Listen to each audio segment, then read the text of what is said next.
Bueno, este es el stand de Ojerjú, Paraguay. Hace exactamente un año comenzaba a publicarse el periódico paraguayo más leído en España.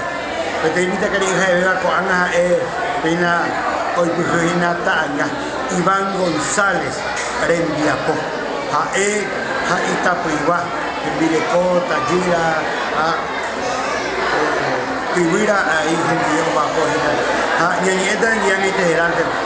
un año de fructífera labor comunicacional de Ojerjú, Paraguay, coincidente con esta nueva edición de la Feria de los Pueblos. Red Guaraní, el canal de la familia, a través de Revista Cultural, reitera su gratitud al amigo Iván González, al periódico Ojerjú, Paraguay, para quien reiteramos nuestro pedido de apoyo a las autoridades nacionales.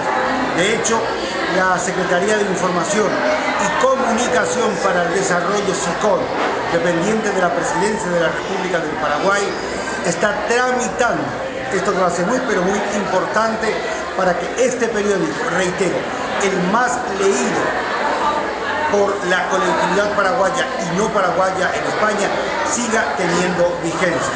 En instantes hablamos con Iván González.